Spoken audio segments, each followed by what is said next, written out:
இந்த கால வேளையில் கூட நாம் தேவனுடைய வார்த்தைக்கு நேராக கடந்து செல்ல போகிறோம். இன்றைக்கு அநேக சூழ்நிலைகளோடு கூட நாம் வந்திருப்போம். இந்த தபசு நாட்களில் கடந்து செல்லுகிற நாம தேவன் இந்த 40 நாட்கள் எல்லா கிறிஸ்தவர்களும் எல்லோரும் இந்த 40 நாட்களில் அநேக காரியங்களை அந்த தபசு நாட்களில் செய்வது உண்டு. ஒரு சிலர் தங்களுடைய ஆசைகள், தங்களுடைய என்ன சொல்லலாம், சாப்பாட்டு காரியங்கள், சில பேர் மாமிச உணவு அருந்த மாட்டார்கள், சில பேர் நல்லா ட்ரெஸ் பண்ண மாட்டாங்க, இன்னும் சிலர் ஆவிக்குரியவர்கள் உபவாசிப்பார்கள். ஆண்டவருக்கென்று ஒரு வேலையை இல்லை ஒரு நாளை ஒதுக்கி இந்த 40 நாட்கள் தேவனுடைய சமூகத்தில் அதிகமாய் காத்திருக்கிறவர்களாக இருப்பார்கள். ஆனால் இன்றைக்கு ஏன் இப்படிப்பட்ட காரியங்கள் நாம் செய்ய வேண்டும்?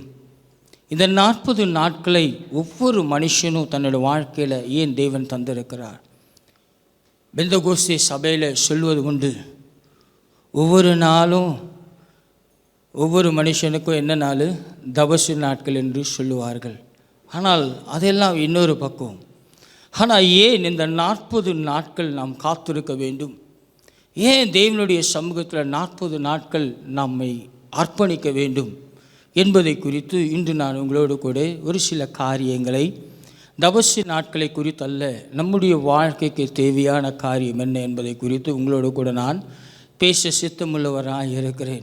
இந்த உலகத்தில் எத்தனையோ பேர் இருக்கலாம், ஆனால் நம்மை விடுதலையாக்க, நம்மளை விடுவிப்ப இயேசு ஒருவர் மாத்திரமே உண்டு. ஆமென். இந்த கால வேளையில் உங்களுடைய சூழ்நிலைகள் எதை வேணாலும் இருக்கலாம். எங்களோடு கூட இளைய தளத்தில் இந்த செய்தியை பார்த்து கொண்டிருக்கிற அருமையான குடும்பத்தார், சகோதர சகோதரிகள், வாலிப பிள்ளைகள், இந்த கால வேளையில் ஆண்டவர் உங்களுக்கு தருகிற ரேம வார்த்தையானது, இயேசுவே உங்களை விடுவிக்க வல்லமை உள்ளவராக இருக்கிறார். ஹல்லேலூயா. ஒருவேளை உங்கள் குடும்பமாக இருக்கலாம், இல்லை ஒருவேளை உங்களுடைய தனிப்பட்ட வாழ்க்கையாக இருக்கலாம், இல்லை ஏதாகிலும் உங்களுடைய சரீரத்தில் வேதனையோடு கூட நீங்கள் அமர்ந்திருக்கலாம்.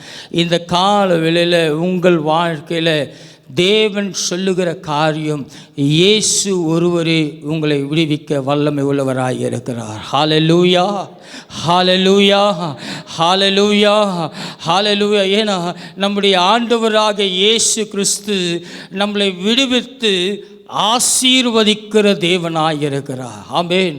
இன்னைக்கு அநேக நேரம் அநேகருடைய என்ன ஆசீர்வாதம்னா பணம் இல்லைங்க. ஆசீர்வாதம் என்பது மனுஷன் வாழ்க்கையில் தேவன் தருகிற பெரிதான சமாதானம். ஆமென். அது மட்டுமல்ல, தேவன் தருகிற சரீர சுகம்.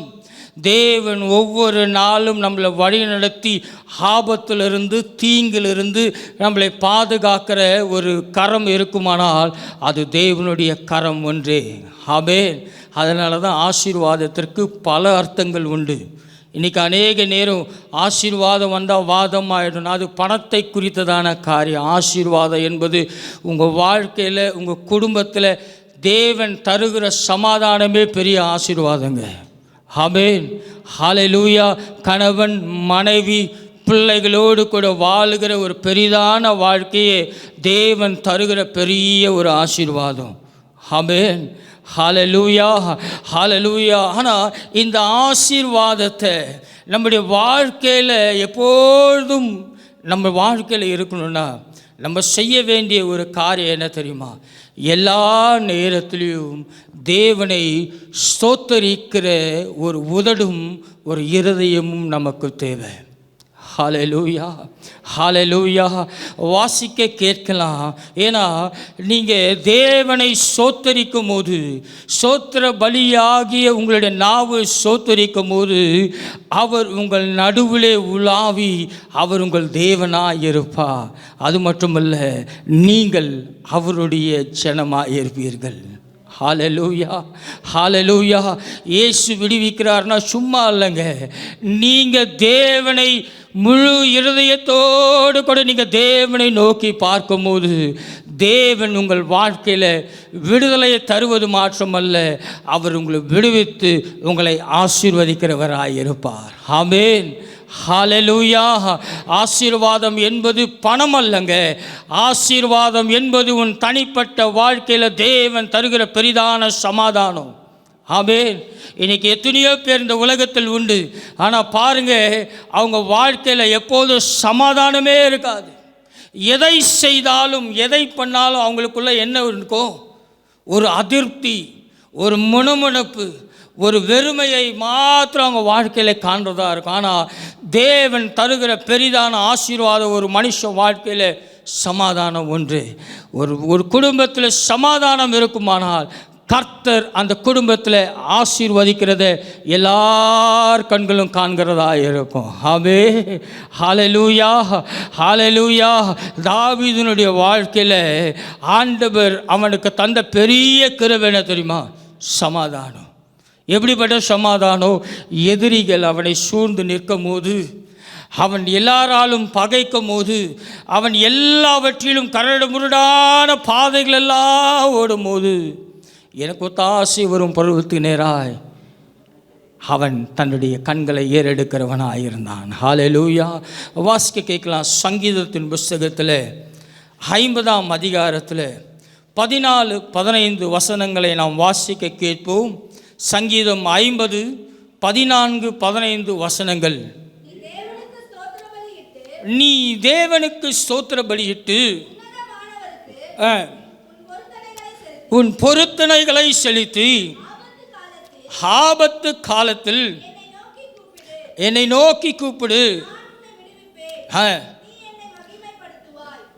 ஆபத்து காலத்திலே என்னை நோக்கி கூப்பிடு, நான் உன்னை விடுவிப்பேன், நீ என்னை மகிமைப்படுத்துவாய். இந்த காலவெளியில் ஆண்டவர் உங்களோடு கூட பேசுகிற ஒரு காரியமானது, உங்கள் ஆபத்து காலத்தில் நீங்கள் நோக்கி கூப்பிடுகிற ஒரு நபர் யார்? உங்கள் ஆபத்து காலத்தில் நீங்கள் நோக்கி கூப்பிடும் நபர் யார்? அதனால் தான் மிக அழகாய் சொல்லப்பட்டிருக்கிறது, இந்த உலகத்தில் பல சிறையிருப்புகள் இருக்கலாம், பல சூழ்நிலைகள் இருக்கலாம். ஆனால் உன் ஆபத்து காலத்தில் உதவி செய்கிற ஒரு நபர் இருப்பாரானால் அது பரிசுத்த ஆவியானவர் ஒருவர் மாத்திரமே. ஹல்லேலூயா, ஹல்லேலூயா. அதனால தான் மிக அழகாய் சொல்லப்பட்டிருக்கு. சங்கீதக்காரனில் 3 விதமான காரியங்களை நாம் இங்கு பார்க்கலாம். முதலாவது காரியம் வாசிப்போமானால், ஸ்தோத்திர பலியிட்டு உன்னதமான தேவனுக்கு நீ என்ன பண்ணு? பொருத்தனை செய். இந்த 2 வசனங்களில் 3 காரியங்களை நான் உங்களுக்கு வேகமாய் சொல்லி முடிக்கிறேன். பாருங்க, முதல் காரியம், உன்னதமான தேவனுக்கு ஸ்தோத்திர பலியிட வேண்டும். ஆமென். 2வது காரியம், உன்னதமான தேவனுக்கு உங்கள் பொருத்தனைகளை செலுத்துகிறவர்களாய் இருக்க வேண்டும். 3வது காரியம், உன்னதமான தேவனை ஆபத்து காலத்தில் நோக்கி கூப்பிடுகிற ஒரு இருதயம் நம்முடைய வாழ்க்கையில் வேண்டும். மீண்டும் இன்னொரு முறை சொல்லுகிறேன். முதல் காரியம் ஸ்தோத்திர பலியிடுகிறது. 2வது காரியம் உன்னதமான தேவனிடத்தில் பொருத்தனை செய்கிறது. 3வது காரியம் ஆபத்து காலத்தில் அவரை நோக்கி கூப்பிடுகிற ஒரு இருதயம் நம்முடைய வாழ்க்கையில் வேணும். ஆமென். ஸ்தோத்திர பலி செலுத்துவது என்றால் என்னங்க? இன்னைக்கு அநேக நேரம் ஸ்தோத்திர பலி என்று சொல்லும் போது ஏதோ 2 ஆராதனைக்கு வருகிறோம், இல்லை ஜெபத்தில் உட்காரோம், சோத்திரம் சொல்லி முடிச்சோனையும் என்ன பண்ணிடுறோம்? அடுத்தது அப்படியே எழுந்து போயிடுறோம். ஆனால் ஸ்தோத்திர பலி என்பது அப்படி அல்ல. ஸ்தோத்திர பலி என்பதை குறித்து இங்கு வேதத்தில் பழைய ஏற்பாடு காலத்தில் ஒரு காரியங்கள் சொல்லப்பட்டிருக்கிறது. இங்கே பழைய ஏற்பாட்டு காலத்தில் பார்ப்போமானால் கர்த்தருடைய ஆலயத்தில் ஏராளமான பலிகளை ஆசாரியர்கள் செலுத்தினார்கள் என்று வேதத்தில் சொல்லப்பட்டிருக்கிறது. அந்த பலிகள் லேவியராகும் புஸ்தகத்தில் நீங்கள் வாசிப்பீர்களானால் பலிகளை குறித்து பலவிதமான பலிகள் ஆசாரியன் தேவனுடைய சமூகத்தில் பலிகளை செலுத்துகிறான். எப்படிப்பட்ட பலிகள்? இந்த பலிகளுடைய அர்த்தம் என்ன? ஆட்டுக்குட்டியாவது இல்லை காளைகளாவது அதன் இரத்தத்தை தேவனுடைய பலிபீடத்தில் அவர்கள் ஊற்றப்படும் போது அந்த பலியானது கர்த்தர் முகரும் போது அவர் சமாதானத்தை தருகிறார் என்று சொல்லப்பட்டிருக்கிறது. அதே பலியானது அந்த பலியோடு கூட சேர்த்து அப்பத்தையும் சேர்த்து அதில் பலியிடும் போது 2 பலிகளாய் மாறும் போது அது சமாதான பலியாய் மாறி அந்த சமாதான பலியானது சோத்திர பலிகளாய் தேவனுடைய சமூகத்தில் எட்டுகிறது என்று பழைய ஏற்பாடில் நாம் பார்க்கிறோம். வாசிக்க கேட்போம். லேவியாகம புத்தகத்தில் 22ஆம் அதிகாரத்தில் 29ஆம் வசனம் சொல்லும் போது பாருங்க, இந்த சோத்திர பலி எப்படி செலுத்தப்படுகிறது என்றால், ஆட்டுக்குட்டியினுடைய இரத்தமோ இல்லது காளைகளினுடைய இரத்தமோ அதோடு கூட சேர்த்து அப்பமான புளிப்பில்லாத அதிரசங்களையும் புளிப்பில்லாத அடைகளையும் சேர்த்து தேவனுடைய சமூகத்தில் அதை எரிக்கும் போது அது சோத்திர பலியாய் மாறுகிறது என்று வேதம் சொல்லுகிறது. வாசிக்க கேட்கலாம். 29ஆம் வசனம், கர்த்தருக்கு மனப்பூர்வமாய் அதை நீங்கள் என்ன பண்ணணும்? செலுத்துவீர்களாக. மனப்பூர்வமாய் அந்த பலியை செலுத்தும் போது அந்த பலி எப்படிப்பட்டதாக இருக்கிறதா? வாசிங்க அடுத்த வசனம்.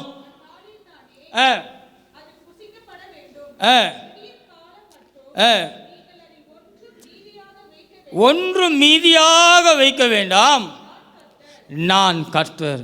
அப்போ அந்த பலிகளை செலுத்துவதற்கு என்னெல்லாம் தேவை?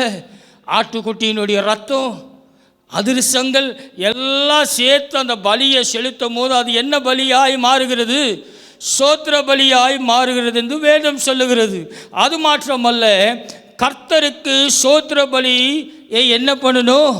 செலுத்தி மனப்பூர்வமாய் செலுத்த வேண்டும் என்று பழைய ஏற்பாடு காலங்களில் சொல்லப்பட்டிருக்கிறது. ஆனால் கிறிஸ்து வந்த பின்பு, நம்மை அவர் உயிர்ப்பித்த பின்பு, இங்கே பழைய ஏற்பாடு காலங்களில் நீங்கள் பார்க்கும்போது மிக அழகாய் சொல்லப்பட்டிருக்கும்.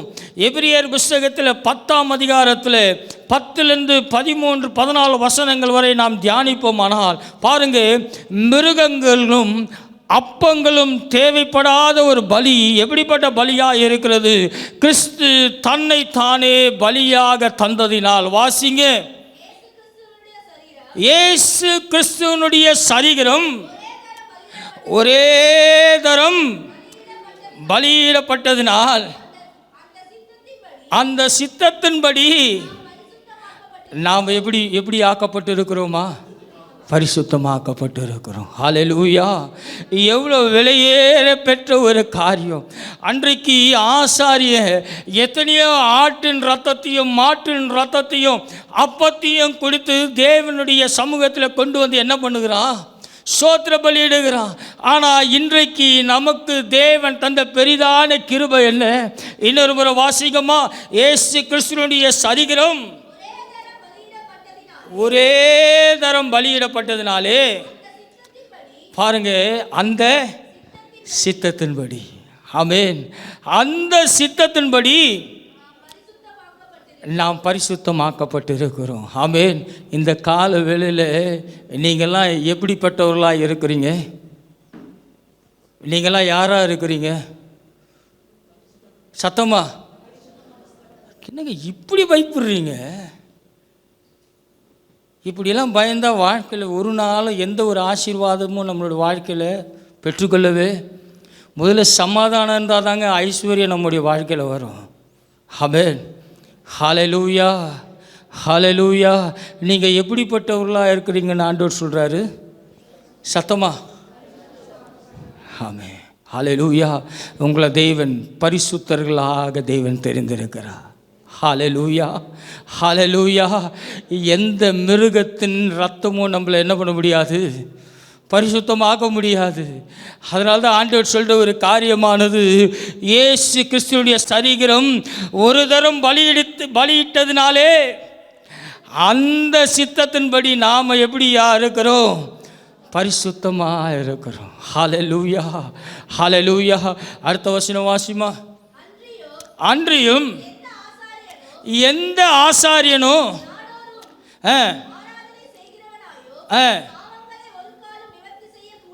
பாருங்க, எந்த ஆசாரியனும் நாடோடும் என்ன பண்ண முடியாது, உங்கள் பாவத்தை ஒரு நாள் என்ன பண்ண முடியாது, மன்னிக்கவே முடியாது.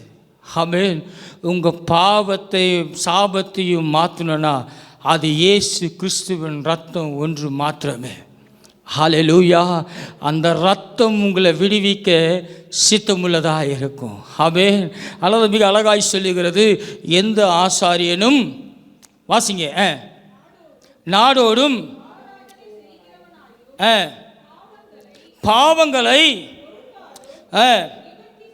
பாவங்களை ஒரு காலம் என்ன பண்ண முடியாது, நிவர்த்தி செய்யக்கூடாத ஒரே வித பலிகளை பாருங்க, அநேக தரம் என்ன பண்ணுறானா, செலுத்துகிறவனாய் நிற்பான். இவரோ பாவங்களுக்காக ஒரே பலியை செலுத்தி என்றென்றைக்கும் தேவனுடைய வலது பரிசத்தில் அவர் எப்படி இருக்கிறாரா, உட்கார்ந்து இனி தம்முடைய சத்துருக்களை தமது பாதப்படி கீழே போடும் வரைக்கும். ஆமென். உங்களுக்காக என் தேவனாகிய கர்த்தர் உங்கள் சத்துருக்களை பாதபடியை போடுற வரைக்கும் அவர் எப்படி இருக்கிறாரா, காத்து கொண்டு இருக்கிறார். ஏன்? நீங்கள் யாரு? பரிசுத்தவான்கள். ஆமென். ஹல்லேலூயா, ஹல்லேலூயா. அவர் பரிசுத்தராய் இருக்கிறதுனால நீங்கள் எப்படி இருக்கிறீங்க? ஆமென். ஹல்லேலூயா. அவர் பரிசுத்தராக இருக்கிறதுனால நீங்கள் எப்படி இருக்கிறீங்க? பரிசுத்தராக இருக்கிறீங்க. ஆமென். அழகான ஒரு பழமொழி உண்டு, தாயை போல நூலை போல சேலை. ஆமென். ஹல்லேலூயா. நம்ம தகப்பன் பரிசுத்தராக இருக்கிறதுனால, நம்ம தகப்பன் ஐஸ்வர்யவானாக இருக்கிறதுனால, நம்ம தகப்பன் கனம் பெற்றவர்களாக இருக்கிறதுனால தேவன் நம்மளை பரிசுத்தர்களாக வைத்திருக்கிறார். ஹல்லேலூயா, ஹல்லேலூயா, ஹல்லேலூயா, ஹல்லேலூயா. எனக்கு பிடித்த ஒரு காரியம் ஆபிரகாமுடைய வாழ்க்கை தாங்க. ஆபிரகாம் வரும்போது எல்லாத்தையும் ஒன்றும் இல்லாமல் வந்தான். ஆமென். ஆனால் ஈசாக்கினுடைய வாழ்க்கை பாருங்கள், சீமானாக இருந்தான். ஆமென். அவனோட முடியல. யாக்கோபனுடைய வாழ்க்கை பாருங்கள், ஆண்டவர் பலத்த ஆசீர்வாதத்தோடு கூட ஆண்டவர் அவனை வைத்தார். ஆமென். ஹல்லேலூயா. அதனால தான் ஜெபிக்கும் போது ஆபிரகாமின் தேவனே, ஈசாக்கின் தேவனே. ஆமென். அப்போ நம்முடைய தகப்பன் பரிசுத்தராக இருந்தால் நாம் எப்படி இருக்கணும்? ஹல்லேலூயா. அப்போ இந்த பரிசுத்தத்தை குறித்ததான காரியம். அதனால் ரோமர் 10:4 சொல்லுகிறது, விசுவாசிக்கிற எவனுக்கும் நீதி உண்டாய் இருக்கும்படியாக கிறிஸ்து நியாய பிரமாணத்தின் முடிவாக இருக்கிறார். ஹல்லேலூயா, ஹல்லேலூயா. உங்கள் பாவங்களை கழுவி சுத்திகரித்த தேவன் தம்முடைய இரத்தத்தினால் உங்கள் மீட்டதுனால நீங்கள் எப்படிப்பட்டவர்களாக இருக்கிறீங்க? பரிசுத்தர்களாக இருக்கிறீங்க. நினைக்கலாம், சோத்திர பலிக்கும் இதுக்கும் என்னங்க சம்பந்தம்? இனிமேல் தான் சோத்திர பலினா என்னென்னு பார்க்க போகிறோம். ஆமென். ஏன்னா சோத்திர பலி என்றால் என்ன?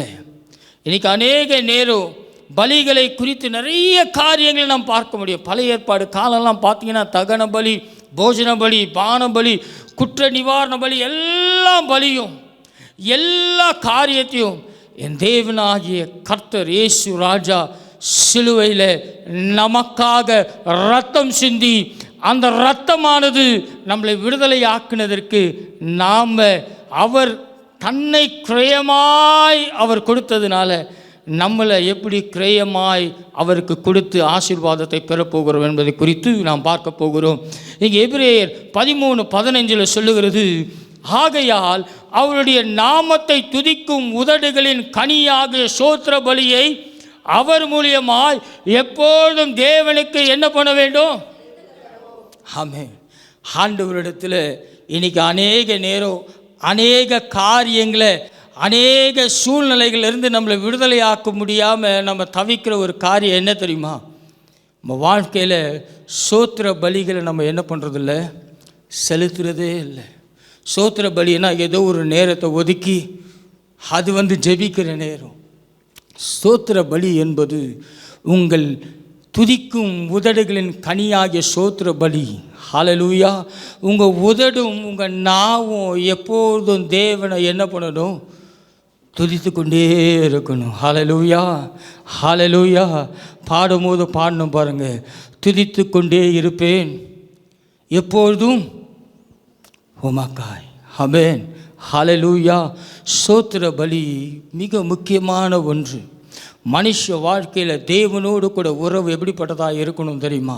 ஏன்னா அவர் தன்னையே கிரயமாய் கொடுத்து அவருடைய பரிசுத்த இரத்தத்தினால அவர் தன்னையே பலியாக்கி நம்மை பரிசுத்தவான்களாய் பரிசுத்த வாட்டிகளாய் மாற்றின தேவனுக்கு நம்ம செய்ய வேண்டிய காரியம் தேவனை எப்போதும் சோத்தரிக்கிறவர்களாக இருக்கணும். ஏங்க சோத்திர பலி அவ்வளோ முக்கியமான ஒன்றாக இருக்கிறது?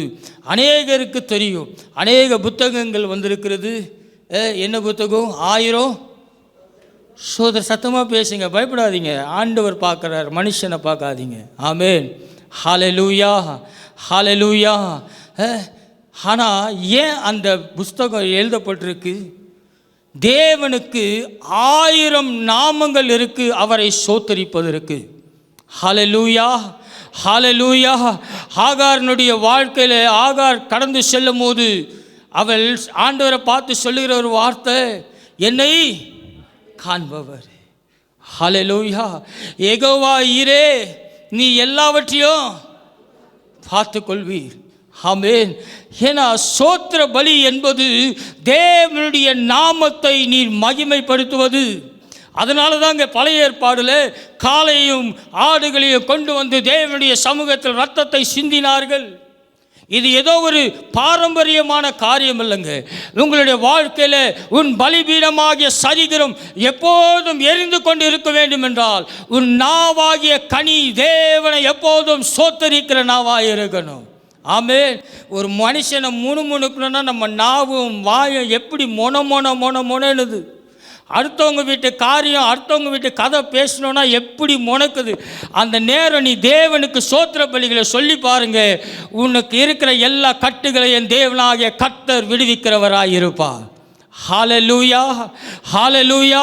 உனக்கு எதிராக இருக்கிற ஒரு காரியத்திற்கு போய் நிற்கும் போது உன் நாவாகிய கனியானது தேவனை சோத்தரிக்குமானால் உன்னுடைய எதிரியை வீழ்த்த அது வல்லமை உள்ளதாக இருக்கும்.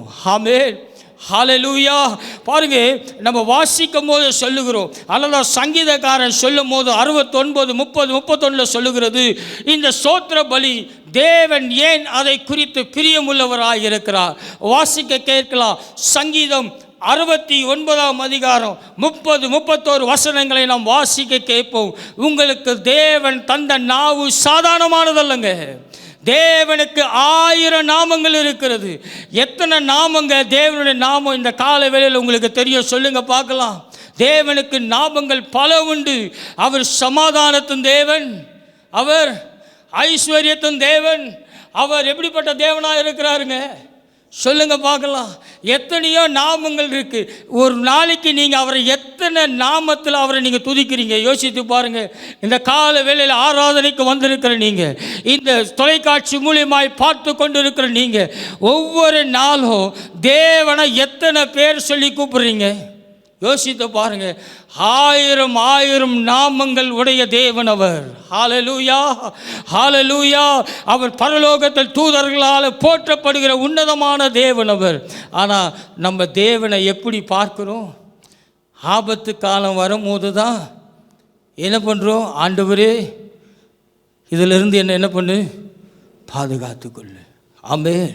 ஸ்தோத்திர பலி இடுகிறவன் மேல் தேவன் பிரியமுள்ளவராய் இருக்கிறார். ஹல்லேலூயா, ஹல்லேலூயா. உன் காணிக்கைகளும் உன்னுடைய காரியங்களை குறித்து தேவன் பிரியமுள்ளவராக இருக்கிறது இல்லைங்க. தேவன் விரும்புகிறதெல்லாம் நீ தேவனை நன்றி செலுத்துகிற ஒரு நாவு உன் வாழ்க்கையில் இருக்கிறதா என்பதை அவர் பார்க்கிறவராக இருக்கிறார். ஸ்தோத்திர பலினா ஏதோ சும்மா சொல்றது இல்லைங்க. நீ தேவனுடைய நாமத்தை நீங்கள் சொல்ல சொல்ல சொல்ல உங்களுக்குள்ளாக தேவன் உலாவி வருகிறத உங்கள் வாழ்க்கையில் காண முடியும். ஆமென், ஹல்லேலூயா. மனுஷன் பார்க்கும் போது இப்படிலாம் பண்ணாதீங்க, தேவன் பார்த்து கொண்டே இருப்பார். உன்னுடைய பலியானது தேவனுக்கும் உனக்கும் உள்ள உறவை அது உறுதிப்படுத்துகிறதா இருக்கிறது. அதனால தான் பழைய ஏற்பாடில் காளைகளை கொண்டு வந்தும் ஆடுகளை கொண்டு வந்தும் பலியிடும் போது தேவன் அதை முகர்ந்து பார்க்கும் போது தான் அவர்களுக்கு அந்த பலியானது சமாதானம் உள்ளதாக இருக்கிறது. உங்கள் நாவின் வருகிற பலியானது தேவன் முகர்கிறவராக இருக்கிறாரா? எப்படிப்பட்ட பலிகளை நாம் தேவனுக்கு செலுத்துகிறோம்? இந்த கால வேளையில் இந்த தபசு நாட்களில் வந்து கொண்டு இருக்கிற நாம் ஆலயத்திற்கு வரும், தேவனுடைய சமூகத்திற்கு வரும். ஆனால் தேவனுடைய சமூகத்தை விட்டு நீ தனிப்பட்ட வாழ்க்கையில் உன் நாவானது எதை துதிக்கிறது? உன் நாவானது எதை குறித்து பேசுகிறது? உன் நாவானது தேவனோடு கூட உறவாடுகிற உன் பலிபீடமான சரீரத்திலிருந்து எப்போதும் பற்றி எரிகிற ஆவியானது தேவனுடைய சமூகத்தில் எட்டிக்கொண்டே இருக்கிறதா? இங்கே வாசிக்க கேட்போம். சங்கீதம் 69, 30, 31 சொல்லுகிற காரியமானது, தேவனுடைய நாமத்தை பாட்டினால் போதும். தேவனுடைய நாமத்தை பாட்டினால் துதித்து,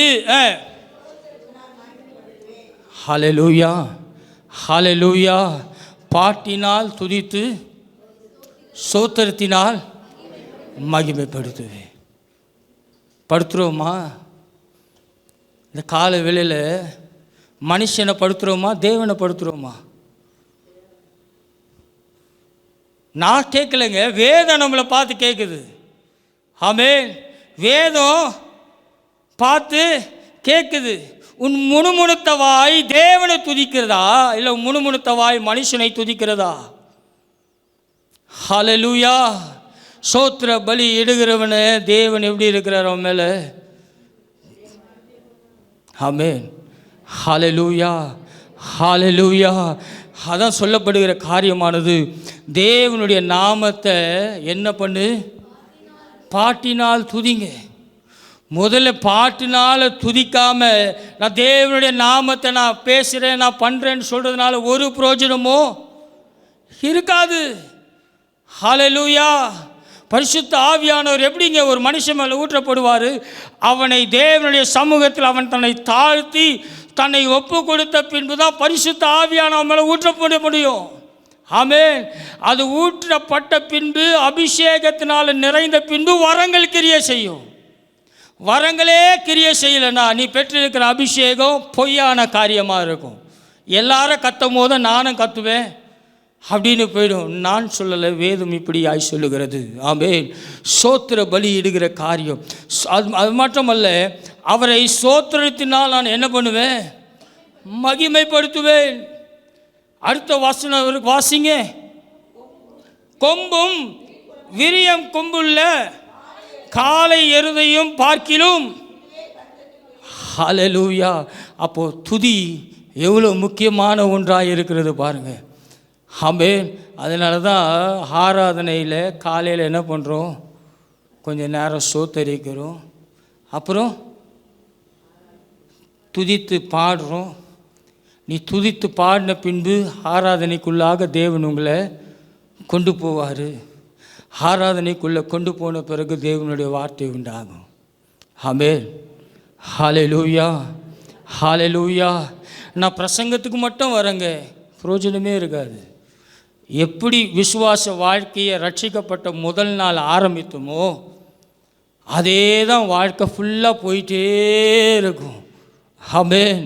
ஹல்லேலூயா. எல்கேஜி படிக்காமல் நான் 10ஆம் கிளாஸ் போய் எக்ஸாம் எழுதுறேன்னா ஒரு மார்க் கூட வாங்க முடியாது. காசு கொடுத்து வாங்குறவங்க இருக்காங்க, காசு கொடுத்து வாங்குறவங்க இருக்காங்க. அவங்கள கூப்பிட்டு 2 கேள்வி கேட்டால் சொல்ல தெரியாது. ஆமென். விசுவாச வாழ்க்கை என்பது அப்படி அல்லங்க. விசுவாச வாழ்க்கை என்பது நீ பெற்ற அந்த அபிஷேகம், நீங்கள் பெற்ற அந்த ரட்சிப்பு உன் சந்ததிக்குள்ள தேவன் கொண்டு வருவதற்காக தான் ரட்சிக்கப்பட்டிருக்க ஆண்டவர் உங்களுக்கு ரட்சிப்பை தந்திருக்கிறார். ஆமென். ஏதோ நான் மட்டும் பரலோகம் போகிறன்றதுக்கு நீங்கள் அவசியமே கிடையாது தேவனுக்கு. ஹல்லேலூயா. ஆண்டவர் பவுலை தெரிந்து கொண்டார். பவுலை மட்டும் ரட்சிக்கப்படுவதற்காக ஆண்டவர் தெரிந்து கொள்ளலைங்க. பவுலின் மூலியமாக தேவன் ஒரு பெரிய எழுப்புதலை உண்டாக்கினார். ஆமென். உங்கள் மூலியமாக உங்கள் சந்ததியில் தேவன் ஒரு எழுப்புதலை என்ன பண்ணணும்? உண்டாக்கணும். அதனால தாங்க அவர் கரையை செலுத்தி இந்த உலகத்தில் வந்தார். இல்லைன்னா ஆடு மாடை பலி கொடுத்துட்டு நாமளும் என்ன பண்ணலாம்? என்ன வேணாலும் பாவம் செஞ்சுட்டு சில நேரத்தில் சொல்லுவாங்க, தான தர்மம் செய்கிறதுனால பாவம். உண்மைதான். அப்படி பார்த்தா யாருமே எங்கேயும் ஆலயத்திற்கு வரவே தேவையில்லை. அதெல்லாம் முடிஞ்சிடுச்சு. கொலை பண்ணால் ஒரு பலி இருக்குது, வேதத்தில் இருக்குங்க. போய் லேவியராகமம் வாசிங்க, போய் வாசிங்க.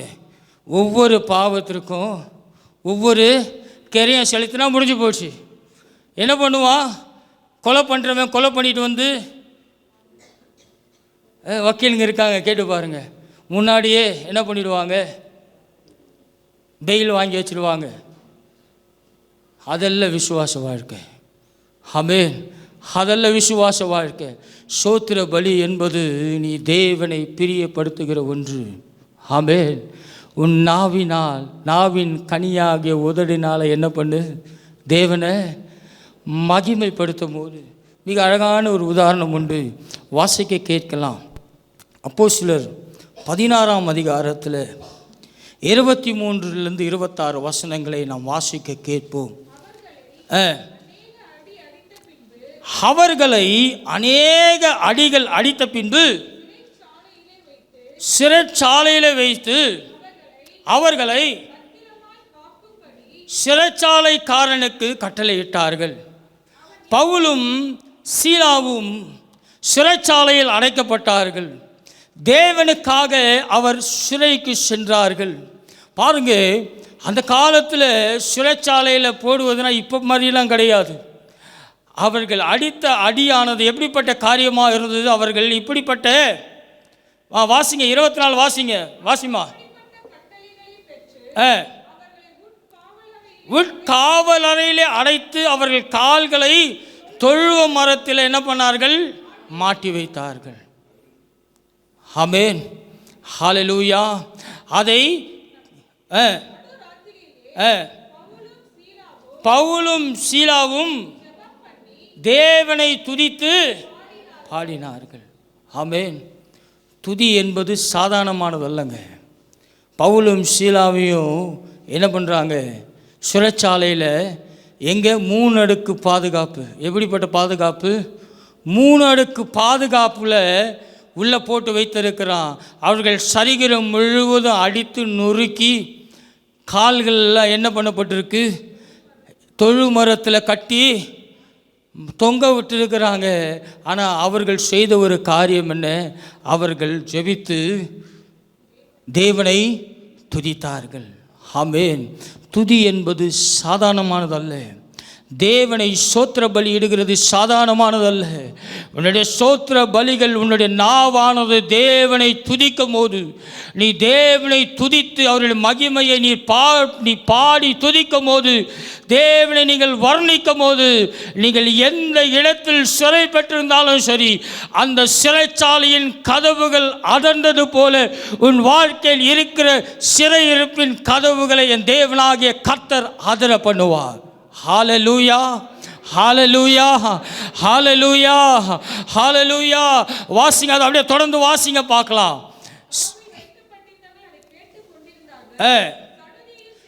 சடுதியில் சிறைச்சாலையில் என்ன உண்டாச்சு? அஸ்திபாரங்கள் அசையும்படியாக பாருங்க, பூமி மிகவும் அதிர்ந்தது. ஆமென். போதும். என்ன பண்ணாங்க? தேவனை துதித்து பாடி செபித்தார்கள். ஹல்லேலூயா, ஹல்லேலூயா. சோத்திர பலினா ஏதோ சும்மா புக்கில் போட்டிருக்காங்கன்றது இல்லைங்க. வாசித்து பாருங்கள். நீங்கள் அதை வாசித்து பாருங்கள். நாமம் உங்களுக்கு தெரியாத நாமெல்லாம் அது உள்ள இருக்குது. உங்களுக்குள்ளாக தேவன் ஒரு மறுரூபத்தை உங்கள் சரீரத்தில் உணரும். ஆமென். ஹல்லேலூயா. காலையில் இந்த பாடலை பாடும்போது இன்றைக்கி எடுத்த வசனத்திற்கு நான் தான் பாடணும்னு நினச்சேன். அருமையான தம்பி கரெக்டாக பாடலை பாடிட்டாப்புல. ஆமென். ஹல்லேலூயா. யெகோவா எல்லாம் பார்த்துக்கொள்வேன். ஹல்லேலூயா, ஹல்லேலூயா. அதிகாலை எங்கே ஸ்தோத்திர பலி செலுத்துறது? அதிகாலை ஏன்ச்சுன்னா இன்றைக்கி யாரை என்ன பண்ணலாம், யாரை எது பண்ணலாம், அப்படிப்பட்ட எண்ணங்கள் நம்ம வாழ்க்கையில் இருந்தால் இன்றோடு மறந்துடுங்க. ஏன்னா பவுலும் சீலாவும் சிறையில் போடும்போது அவர்கள் துதிக்கும் போது அந்த இடம் என்ன உண்டாச்சு? அதிர்ந்தது. உன்னுடைய தனிப்பட்ட வாழ்க்கையில் நீ தேவனோடு கூட உறவு, உன்னுடைய நாவு தேவனோடு கூட பேசிக்கொண்டே இருக்குமானால் கர்த்தருக்கு சித்தமான காரியத்தை ஒரு நாளை எந்த மனுஷனாலும் தடை செய்ய முடியாதுங்க. ஆமென், ஹல்லேலூயா, ஹல்லேலூயா. ஏன்னா எபிரேயரில் சொல்லப்பட்டிருக்கிற காரியமானது இயேசு கிறிஸ்துவுடைய சரீரம் ஒரே தரம் பலியிடப்பட்டதினால் அந்த சித்தத்தின்படி நாம் எப்படி இருக்கிறோம்? பரிசுத்தமாக்கப்பட்டு இருக்கிறோம். ஹல்லேலூயா. கர்த்தருடைய சித்தம் எப்போதும் என்ன பண்ணாது? மனுஷ வாழ்க்கையில் மாறவே மாறாதுங்க.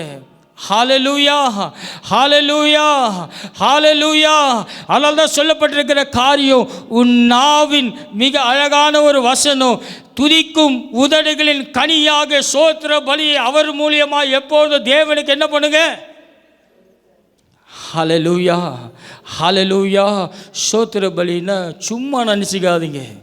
நீ தேவனை எந்த அளவுக்கு உங்கள் வாயினால் துதித்து அவருடைய நாமத்தை மகிமைப்படுத்துகிறீங்களோ அந்த அளவுக்கு தேவன் உங்கள் வாழ்க்கையில் உள்ள எல்லா கட்டுகளையும் அவர் அறுக்க வல்லமை உள்ளவராக இருக்கிறார். ஹல்லேலூயா.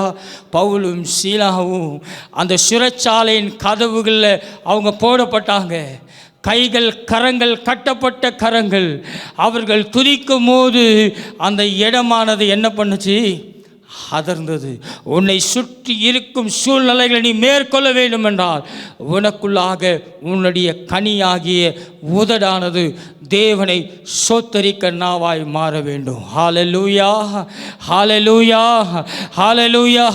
ஏன்னா தேவன் உன்னுடைய மிக அழகாய் சொல்லப்பட்ட கொம்பும் விரிக்குலம் உள்ள காலை மற்றுமான காரியங்களை அவர் தேவன் என்ன பண்ணுவதில்லை? விரும்புறது இல்லைங்க. இன்றைக்கி அநேக நேரம் நினைப்பு என்ன தெரியுமா? நான் கர்த்தருக்கு காசு ஏதாவது ஒரு காணிக்கை கொடுக்குற கர்த்தர் என்ன பண்ணிடுவார்? ஆசீர்வதிச்சிடுவார். ஒரு நாள் ஆசீர்வாதம் வராதுங்க. ஒரு நாளும் வராது. ஊழியக்காரன் வாழ்க்கை வேணால் செழிப்பாக இருக்குமே தவிர நீ செலுத்தும் காணிக்கையானது தேவனுக்கு உகந்த பலியாய் இல்லைனா அது சாபமாய் மாறுகிறதாய் மாறும். ஹல்லேலூயா, ஹல்லேலூயா. உன்னுடைய ஸ்தோத்திர பலிகள் தேவனுடைய சமூகத்தில் சிங்காசனத்தில் எட்டுமானால் சிங்காசனத்தில் இருக்கிற தேவனுடைய ஆசீர்வாதங்கள் உன்னுடைய வீட்டை நிரப்பும், உன் பிள்ளைகளை பாதுகாக்கும், உன் வழிகளை தேவன் பாதுகாத்து கொள்வார். எல்லா சூழ்நிலைகளும் தேவன் உன்னோடு கூட வருகிறவராய் இருப்பார். ஹல்லேலூயா, ஹல்லேலூயா, ஹல்லேலூயா. யாருன்னே நமக்கு தெரியாதுங்க. நம்ம இருண்டு இருக்கிற சூழ்நிலையில் அவர்கள் வந்து நம்மளை தூக்கி எடுத்து போகிறவர்களாக இருப்பார். தேவன் உனக்கென்று தூதர்களை வைத்திருக்கிறார். ஹல்லேலூயா, ஹல்லேலூயா, ஹல்லேலூயா, ஹல்லேலூயா. ஏன் தெரியுமா? நீங்கள் எப்போதும் உங்கள் நாவானது தேவனை துதித்து கொண்டே இருக்கும் போது உன் பிள்ளைகள் வெளியில் போகும்போது அது பத்திரமா போயிட்டு திரும்பி வீட்டுக்கு பத்திரமா வரும். ஆமே. உன் கணவன் வெளியில் இருக்கும் போது உன்னுடைய நாவானது எப்போதும் துதித்து கொண்டே இருக்குமானா பத்திரமாய் போய் வரும். அது மட்டுமல்ல, வராத ப்ரமோஷனும் தானாக கையில் தேடி வருங்க. ஹல்லேலூயா, ஹல்லேலூயா. சில நேரத்தில் ஆசீர்வாதம் கையில் இருக்கும், ஆனால் அந்த ஆசீர்வாதத்தை பெற்றுக்கொள்வது கடினமுள்ளதாகவே இருக்கும். கண்ணு பார்க்கும், ஆனால் அது வாழ்க்கையில் உள்ளே வராது. ஏன் தெரியுமா? உன் நாவானது தேவனை எப்போதும் ஸ்தோத்திரித்து கொண்டே இருக்குமானால் தேவன் தடைகளை உடைக்க அவர் வல்லமை உள்ளவராய் இருக்கிறார். ஹல்லேலூயா, ஹல்லேலூயா, ஹல்லேலூயா. அல்லது வேதம் இப்படியாய் சொல்லுகிறது. சங்கீதம் 34:1 சொல்லுகிறது, கர்த்தரை நான் எக்காலத்திலும் ஸ்தோத்தரிப்பேன், அவர் துதி எப்போதும் என் நாவிலே. ஆமென், ஹல்லேலூயா. நம்ம வாயில் எப்படிப்பட்ட துதிங்க வைத்திருக்கிறோம்? இந்த கால வேளையில் எப்போதும் தேவனுடைய துதி நம் வாயில் இருக்கிறதா? தேவனை நாம் ஸ்தோத்தரிக்கிறவர்களாக இருக்கிறோமா? தேவனுடைய நாமம் பலத்த துருகம், நீதிமான் அதற்குள் ஓடி எப்படி இருக்கிறான்? சுகமாயிருக்கிறான் என்று வேதம் சொல்லுகிறது. எத்தனை வசனங்க மனப்பாடமாக தெரிஞ்சு தேவனுடைய சமூகத்தில் உட்காந்து ஜெபிக்கிறீங்க? வேதத்தை எத்தனை முறை வாசித்து இருக்கிறீங்க சொல்லுங்கள் பார்க்கலாம். இந்த வேதத்தில் உள்ள வசனத்தை எத்தனை முறை வாசித்து இருக்கிறீங்க? வாரத்தில் ஒரே ஒரு நாள் பிரசங்கம் கேட்குறோம், அதுக்கப்புறம் அவ்வளோதான், பைபிளை பத்திரமா மூடி உள்ளே வச்சிடுறோம். இல்லைங்க, உன் நாவு தேவனுடைய வார்த்தையை சொல்ல சொல்ல உன்னை சுற்றிலும் இருக்கிற கட்டுகளை தேவன் உடைக்கிறவராய் இருப்பார். ஹல்லேலூயா. எரிகோ மதுளை சுற்றி வந்தார்கள். 7 நாள் சுற்றி வந்தாங்க. 7ஆவது நாள் அவர்கள் ஆர்ப்பரிக்கும் போது, எக்காலங்களோடு ஆர்ப்பரிக்கும் போது எரிகோ மதுள் என்ன பண்ணப்பட்டதுங்க? உடைக்கப்பட்டது. ஹல்லேலூயா. உன் துதியாகிய ஸ்தோத்திர பலியை நீ செலுத்துவாயானால் உன்னை சுற்றி இருக்கும் எரிகோ மதில்கள் விழுவதை உங்கள் கண்கள் காணும். ஆமென். ஹல்லேலூயா, ஹல்லேலூயா, ஹல்லேலூயா, ஹல்லேலூயா, ஹல்லேலூயா. தேவனை துதிக்கிறதுக்கு நம்ம எதுவுமே தேவையில்லைங்க. நம்ம நாவில் ஆண்டவரை என்னெல்லாம் நினைக்கிறோமோ அப்படியெல்லாம் தேவனை நீங்கள் வர்ணித்து பாருங்கள். உங்கள் சரீரத்தில், உங்கள் வாழ்க்கையில், நீங்கள் கடந்து போகிற பாதையில் தேவன் வாசல்களை திறக்கிறவராயிருப்பார். ஹல்லேலூயா. எங்கள் ஊழியத்தில் அநேக நேரம் அநேக காரியங்க எனக்கு 14-15 வயசுலேருந்து எங்கள் அப்பா எதுக்குமே வரமாட்டாங்க. அவங்க இங்கே உட்காந்து ஜெபிக்கிறேன்னுவாங்க, அவ்வளோதான். எங்கள் அம்மா என்னை கூப்பிட்டு போவாங்க, உள்ளே வரமாட்டாங்க, நான் தான் போய் நிற்பேன். இன்னைய வாயில் தேவன் வார்த்தை எப்படி வைக்கிறாருன்னே தெரியாது. அங்கே யாரோ ஒரு நபர் இருப்பாங்க, வந்து வேலையை முடிச்சு கொடுத்துட்டு போயிட்டே இருப்பாங்க. யாருன்னே தெரியாது.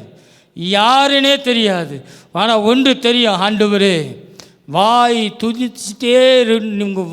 துதிச்சிட்டே இருக்கட்டும். நீங்கள் நல்லா பார்க்கலாம், உங்களுக்கு உதவி செய்ய நமக்கு எதிராளியை கூட வைத்து தேவன் நமக்கு உதவி செய்ய வல்லமை உள்ளவராக இருப்பார். ஹல்லேலூயா, ஹல்லேலூயா. இந்த இடத்தெல்லாம் கட்டும் போது இங்கே நடந்த பிரச்சனைலாம் அன்றைக்கெல்லாம் யாருமே கிடையாது. இந்த பக்கம் செவுறு வெப்பம் தட்டி விடுவாங்க. பெரிய ஆள் இந்த ராயபுரத்தில். எதுவுமே பேச மாட்டோம். தேவனுடைய சமூகத்தில் அழுவோம். போய் நிற்பேன், நான் தான் போவேன், யாரும் போக மாட்டாங்க, நான் தான் போவேன். என்னோடு கூட என் தேவன் கூட வருவான். ஹல்லேலூயா, ஹல்லேலூயா. ஏன் தெரியுமா? நீங்கள் துதித்து கொண்டே போய் நின்று பாருங்கள், உங்கள் சத்துரு கோட்டைகளை என் தேவனாகிய கர்த்தர் முறியடிப்பா. ஆமென். ஹல்லேலூயா, ஹல்லேலூயா. ஸ்தோத்திர பலி என்பது சாதாரணமானதல்லங்க. அது எதையும் முறிக்க வல்லமை உள்ள நாமம் தேவனுடைய நாமம். ஆமென். ஹல்லேலூயா, ஹல்லேலூயா. நீங்கள் எங்கே வேணாலும் போய் நில்லுங்க, உங்கள் இருதயம் தேவனோடு கூட பேசிக்கொண்டே இருக்குமானா நீங்கள் போய் நிற்கிற காரியத்தில் என் தேவனாகிய கர்த்தர் உங்களுக்கென்று மனுஷர்கள் அனுப்பி பாருங்கள். பவுலும் சீலாவும் அந்த இடம் இடிந்து முடிஞ்சனையும் அந்த காவல்காரன் என்ன பண்ணுறான்? பயந்து தற்கொலை செய்ய பார்த்து கொள்கிறான். யாரை காவலுக்கு வச்சாங்களோ அவனுடைய வாழ்க்கையில் ஆண்டவர் ரட்சிப்பை உண்டாக்கி அவங்கள என்ன பண்ணார்? பத்திரமா கொண்டு போய் வெளியில் விட்டார். ஹல்லேலூயா, ஹல்லேலூயா. நீ கர்த்தருக்கு பிரியமாக இருப்பாயானால், சாலமோனுடைய வாழ்க்கையில் அவனுக்கு எதிரிகளே இல்லை. ஏன்? அவன் கர்த்தருக்கு பிரியமுள்ளவனாய் இருக்கும் வரை.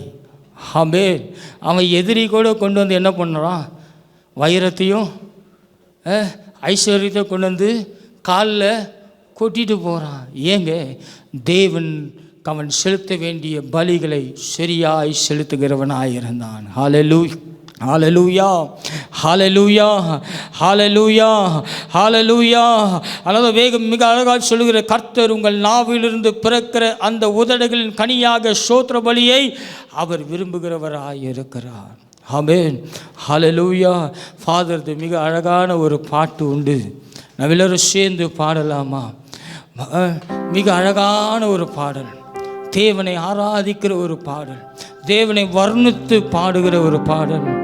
மிக அந்த பாடலில் அநேக அர்த்தங்கள் உண்டு. எதற்காக இதை சொல்கிறேன்னா, நாம் தேவனை துதியினால் தேவனை சோத்தரிக்கும் போது கூட அந்த பலியானது தேவனுடைய சமூகத்தில் ஏற்றதாக இருக்கணும். ஆமென். முழு இதயத்தோடு உம்மை துதிப்பேன் உன்னதமானவரே. ஆமென். அதிசயங்கள் எல்லாம் எடுத்துரைப்பேன் அதிசயமானவரே. முழு இதயத்தோடு உம்மை துதிப்பேன்.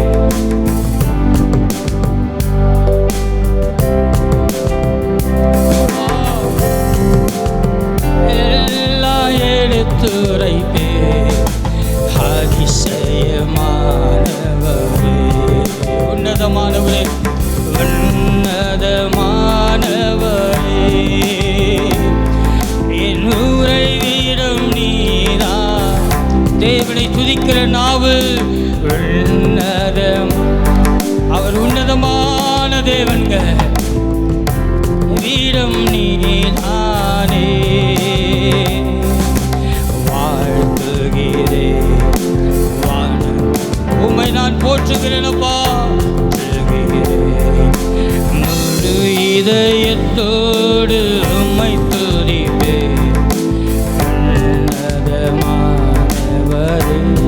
ஆமப்பா, செய்யுங்கள் அதிசயமானவரே.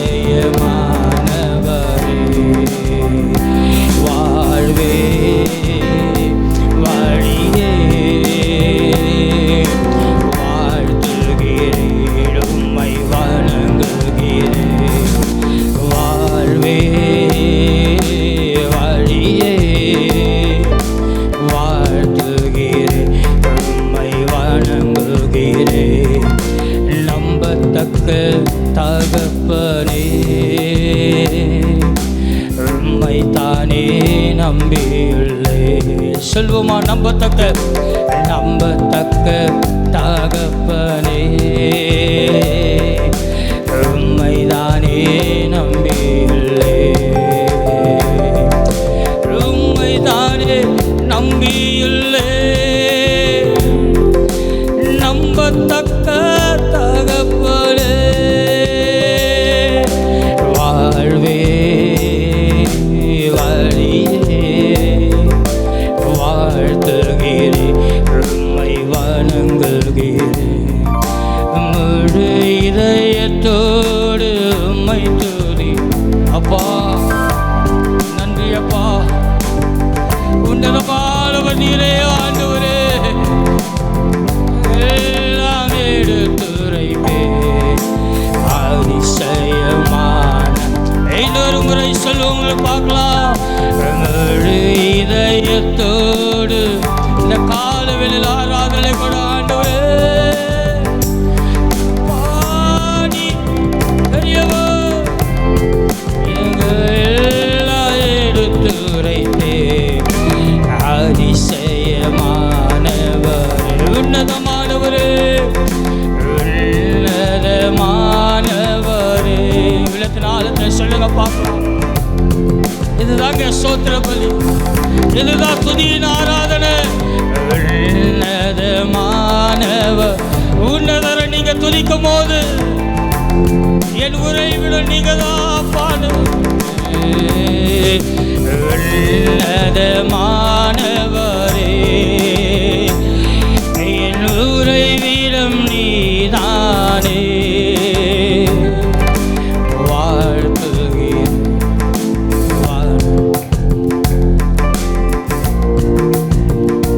உம்மை போற்றுகிறோம். ஹல்லேலூயா, ஹல்லேலூயா, ஹல்லேலூயா. இதுதாங்க தேவனுடைய பிரசன்னம். ஆமென். இவ்வளோதான் ஸ்தோத்திர பலி. ஆமென். நீங்கள் தேவனை துதிக்க துதிக்க துதிக்க தேவனுடைய பிரசனத்தை உங்கள் வாழ்க்கையில் உணர முடியும். ஆமென். ஹல்லேலூயா, ஹல்லேலூயா, ஹல்லேலூயா. இதுக்கு ஒரு பெரிய கூட்டத்தை கூட்டு, ஒரு பெரிய பேண்ட் அடிச்சு, ஒரு போஸ்டர் அடிச்சு தேவையே இல்லை. நீங்கள் தேவனுடைய சமூகத்தில் உங்கள் வீட்டில் அமர்ந்து ஒவ்வொரு நாளும் சொல்லி பாருங்கள், உன்னதமானவரே. ஹல்லேலூயா, ஹல்லேலூயா, ஹல்லேலூயா. ஃபாதருடைய பாட்டெல்லாம் சிலதெல்லாம் ஜெப வேலையில் பாடும்போது யோசித்து பார்ப்பேன். இந்த மனுஷன் தேவனோடு கூட எந்த அளவுக்கு இருந்தார்னா ஒவ்வொரு வார்த்தையிலையும் மிக அழகாக நம்பத்தக்க தகப்பனே உண்மைதானே நம்பி வந்தேன். நீங்கள் சொல்லி தேவனுடைய சமூகத்தில் அழுது பாருங்கள், இந்த பிரச்சனத்தை உங்கள் வீட்டில் நீங்கள் இன்றைக்கி உணர்வீங்க. ஆமென். ஹல்லேலூயா, ஹல்லேலூயா. இதுதாங்க பரிசுத்த ஆவியானுடைய அனுபவம். பெரிய கம்பு சூஸ்திரம்லாம் இல்லைங்க. நீங்கள் தேவனுடைய சமூகத்தில் உங்கள் ஸ்தோத்திர பலிகளை செலுத்தி பாருங்கள். நீங்கள் போகிறதுக்கு முன்னாடியே உங்கள் வீட்டில் பிள்ளைகளோட வாழ்க்கையில் ஒரு மாற்றத்தை உங்களால் பார்க்க முடியும். ஆமென். ஹல்லேலூயா, ஹல்லேலூயா, ஹல்லேலூயா. நம்பத்தக்க தகப்பனே உண்மைதானே நம்பியுள்ள இந்த கால வேளையில் நீங்கள் தேவனை ஒவ்வொரு நாளும் இதை நீங்கள் இன்றைக்கி கற்றுக்கொண்டு உங்கள் வாழ்க்கையில் செஞ்சு பாருங்கள். பரிசுத்த ஆவியானவர் உங்களோட எப்போது அசைவார், யாரோ ஒருத்தர் உங்களோடு கூட இருக்கிறத உங்கள் வாழ்க்கையில் உணர முடியும். ஆமென். ஹல்லேலூயா. ஏன்னா நம்முடைய வாழ்வே அவர் ஒருத்தர். ஹல்லேலூயா, ஹல்லேலூயா. நம்முடைய வழி யாருடைய வழிங்க? கிறிஸ்துவனுடைய வழி. அவர் வழி காட்டினாதாங்க நம்ம போக முடியும். எத்தனை வழியில் எத்தனை கல் வச்சாலும் சரி, எத்தனை மடு வச்சாலும் சரி, அதை உடைக்க என் தேவனாகிய கர்த்தர் துதியின் நாவுகளை நம்முடைய வாழ்க்கையில் நம்முடைய நாவில் தருவாரானால் நீ நடந்து போகும்போது ஒவ்வொரு கற்களும் உடைகிறது உங்கள் வாழ்க்கையில் நீங்கள் காண முடியும். ஹல்லேலூயா, ஹல்லேலூயா. ரெண்டாவது காரியம், நம் தேவனுக்கு பொருத்தனைகளை செலுத்த வேண்டும். ஏன் பொருத்தனையை குறித்து இந்த சங்கீத புஸ்தகத்தில் இப்படியாய் சொல்லுகிறது? பொருத்தனை செலுத்துவதென்றால் என்ன, அதனுடைய அர்த்தம் என்ன? இங்கே வாசிக்கும் போது சங்கீதம் 66ஆம் சங்கீதத்தில் 13-14 வசனத்தை நாம் வாசிக்க கேட்போம். பொருத்தனை என்றால் என்ன? ஏன் பொருத்தனை செய்யணும்? இந்த பொருத்தனையினால் ஒரு மனுஷ வாழ்க்கையில் தேவன் என்ன செய்ய முடியும் என்பதை நாம் பார்க்கலாம். சர்வாங்க தகன பலிகளோடு எங்கே பிரவேசிப்பேன்? ஆலயத்திற்குள் பிரவேசிப்பேன். ஹல்லேலூயா. எதற்காக? என் இக்கட்டில் நான் என் உதடுகளை திறந்து வாயினால் சொல்லிய என் பொருத்தனைகளை உமக்கு செலுத்துவேன். ஆமென். பொருத்தனை என்றால் என்ன? இன்றைக்கி அநேக நேரம் தெரியாமல் பொருத்தனையை பண்ணிவிட்டு இன்றைக்கி இந்த பிள்ளைங்க வாழ்க்கையில் படுற பாடு இருக்குது பாருங்கள். சில தாய்மார்கள், எனக்கு ஆம்பளை பையன் பிறந்தால் நான் என்ன பண்ணுவேன்? ஊழியத்துக்கு விட்டுடுவேன். ஆண்டவர் கேட்டாரா? அவங்கள ஆண்டவர் கேட்டாரா? ஆண்டவர் உங்களோட பேசினார்னா ஓகே. சில பேர் பிள்ளை பிறக்காமல் இருக்கும், சொல்லுவாங்க, நான் எனக்கு இந்த பிள்ளை பிறந்தால் நான் என்ன பண்ணுவேன்? ஆண்டவர் கொடுத்துருவேன்னா என்ன பண்ணணும்? ஸ்கூலிங் முடிச்சோன்னா நேராக கொண்டு போய் பைபிள் காலேஜில் விடணும். ஆமென். விட மாட்டாங்க. பொருத்தனை நேந்திக்காமல் இருக்கிறது எப்பொழுதும் நல்லது. இன்றைக்கி அநேக நேரம் பெற்றோர்கள் பண்ணுற காரியத்தினால பிள்ளைங்க வாழ்க்கை நாசமாக போய் சீரழிஞ்சு, ஏன்னா கற்றுக் கொடுக்கும் போதே சின்னதுலேருந்து என்ன பண்ண மாட்டாங்க? யூத் மீட்டிங்கு போ, சண்டே ஸ்கூலுக்கு போ, அங்கே போனால் அவங்க எதனா சொல்லுவாங்க, இங்கேயே உட்கார வச்சுக்கோ. அது வளரும் போது எப்படி வளரும்? வளராது. ஆமென். ஹல்லேலூயா, ஹல்லேலூயா. பொருத்தனை பண்ணுறதுல மிக கவனம் உள்ளவர்களாக இருக்கணும். ஏன்னா பொருத்தனை செய்தால் தேவன் அதை கனம் பண்ணுகிறவராக இருக்கிறார். ஆமென். கனம் பண்ணுகிறவராக இருக்கிறார். பாருங்க, இங்கே சொல்லப்பட்டிருக்கிற காரியத்தில் இக்கட்டில் நான் என் உதடுகளை திறந்து என் வாயினால் சொல்லி என் பொருத்தனைகளை உமக்கு செலுத்துவேன். சர்வாங்க தகன பலிகளோடு உமது ஆலயத்திற்குள்ளே நான் பிரவேசிப்பேன்.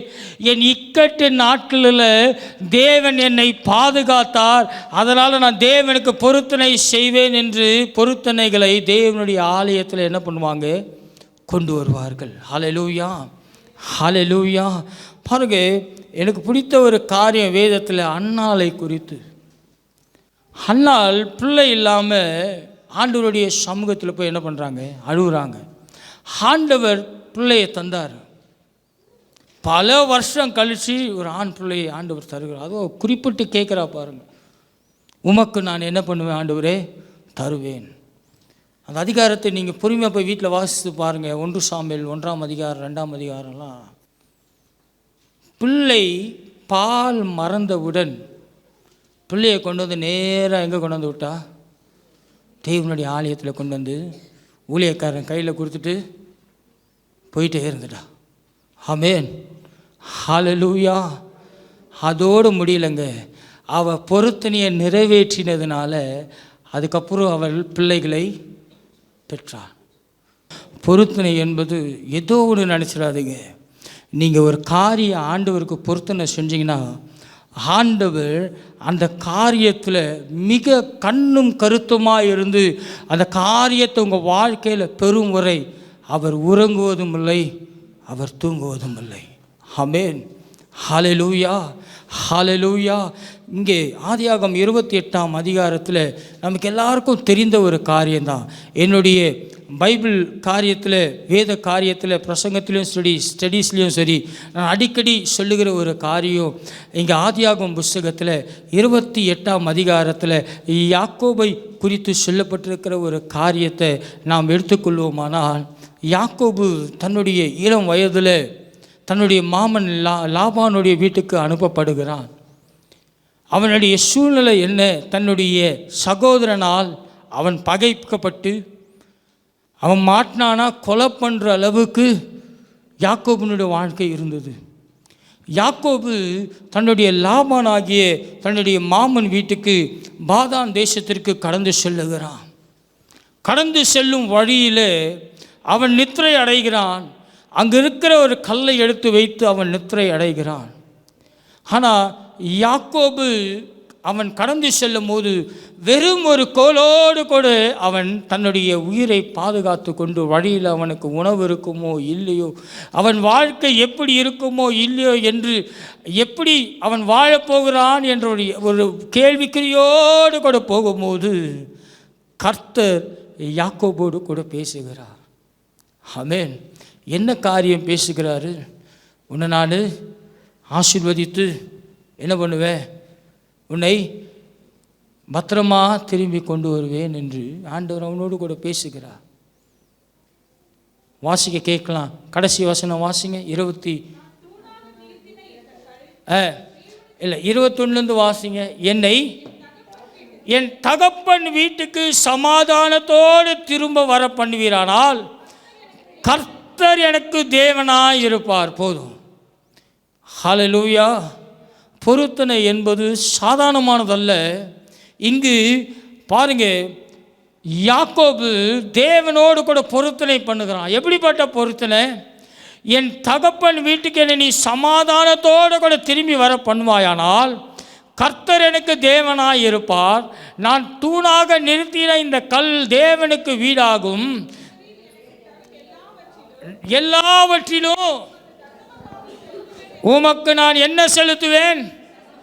தசம பாகம் செலுத்துவேன் என்று என்ன பண்ணுகிறா? பொருத்தனை பண்ணுகிறா. ஆமென்.